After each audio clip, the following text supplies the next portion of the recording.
Bonjour à tous, on retrouve l'hippodrome de Vincennes ce vendredi pour une nouvelle émission Quintet Flash et c'est un Quintet Plus qui va se disputer dans le prix Barbara.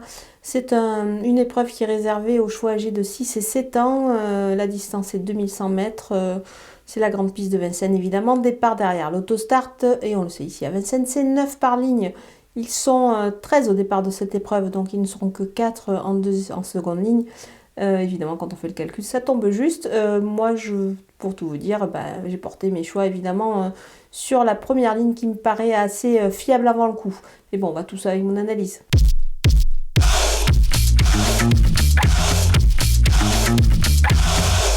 On attaque avec mes bases, le numéro 5, Goldwyn Ducos, le spécialiste du parcours, c'est lui. En dernier lieu, il a démontré qu'il était en grande forme et il devrait poursuivre ici sur sa lancée et s'annonce vraiment redoutable dans cette épreuve, surtout avec le 5 derrière la voiture. Le numéro 2, Grésy, c'est une rentrée, mais attention avec Jean-Michel Bazir au sulky, le cheval est plutôt bien engagé. Le 2 derrière l'autostart, il est pieds nus, c'est vraiment extra. Le numéro 3, Guépard de Tillard, il va profiter de l'engagement et de sa position en tête à mon avis pour se distinguer. Il devrait briller ici avec Franck Nivard au sulky, il a une belle aptitude au parcours également, donc il fait vraiment partie des belles chances de la course. Les opposants avec le numéro 1, Filou de l'Aile, à l'aise plutôt derrière l'autostart, c'est donc une course assez intéressante du coup pour cet élément-là, qui s'entend très très bien avec Mathieu Mautier, pieds nus, là derrière la voiture, ça fait quand même pas mal d'atouts dans son jeu avant le coup, donc on va le retenir assez haut quand même. Le numéro 7, Granita de Viette, est en forme et particulièrement à l'aise sur ce parcours de Vincennes. Moi je pense qu'elle détient vraiment une belle chance. Bon, le 7 derrière l'autostart, c'est pas un numéro extraordinaire, mais elle devrait pouvoir s'en sortir ici. Le numéro 4, Geoffrey Dame, alors lui pour le coup, le 4 c'est vraiment pas mal du tout, surtout qu'Eric Raffin a été appelé en renfort ici pour le dérivé, donc c'est plutôt bon signe avant le coup. Pieds nus, c'est aussi un avantage, donc on va le suivre en grande confiance. Le numéro 8, Follow Mi-Flash, pieds nus et associé à Mathieu Abrivard, moi je trouve que c'est pas mal du tout, ça devrait plutôt bien se passer à mon avis dans cette épreuve. Alors le 8 en dehors, il faudra tout le talent évidemment de Mathieu Abrivard pour pouvoir lui donner le meilleur des parcours, mais on peut lui faire confiance. Moi je pense qu'ici elle peut se racheter cette jument, donc attention à elle. Mon coup de poker, c'est le numéro 6, Garance du Vivier. Elle débute à Vincennes, certes, mais attention à elle.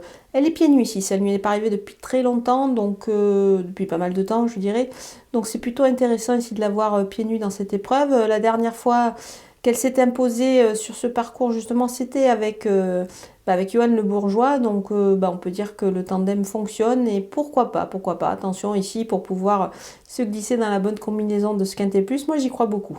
Les outsiders avec le numéro 12, Golden Grace, elle a un bon chrono sur ce parcours-là, donc on va pas la négliger quand même avant le coup. Alors certes, elle part de la seconde ligne, mais quand même attention, je pense qu'elle peut arriver à réaliser une belle perf. Le numéro 9, Guimauve d'Hanover, elle se plaît sur la piste de Vincennes, mais attention, le 9 derrière l'autostar, ça peut être un petit peu embêtant, c'est pour cette raison que je l'ai glissé un petit peu plus bas, mais je vous conseille de ne pas la négliger et de la garder pour une place en fin de combinaison. Le numéro 13, Fidel Madric, les pieds nus ici, attention, il peut se distinguer même en partant de la seconde ligne.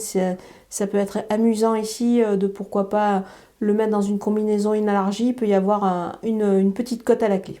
On termine avec les délaissés et le numéro 10, fabuleux Pia. Il doit un petit peu rassurer dans ce lot, surtout qu'il part en seconde ligne. Moi, j'y crois pas trop ici. Pour cette raison que je vais m'en passer. Le numéro 11, Gazetta de Loup. L'engagement n'est pas top et elle doit montrer quand même un petit peu autre chose ces derniers temps pour pouvoir se montrer à son avantage, donc voilà, je ne vais pas la garder ici. Donc voilà, on a passé en revue tous les partants de ce Quintet Plus de Vincennes. Moi je vous laisse avec ma sélection et mes conseils de jeu.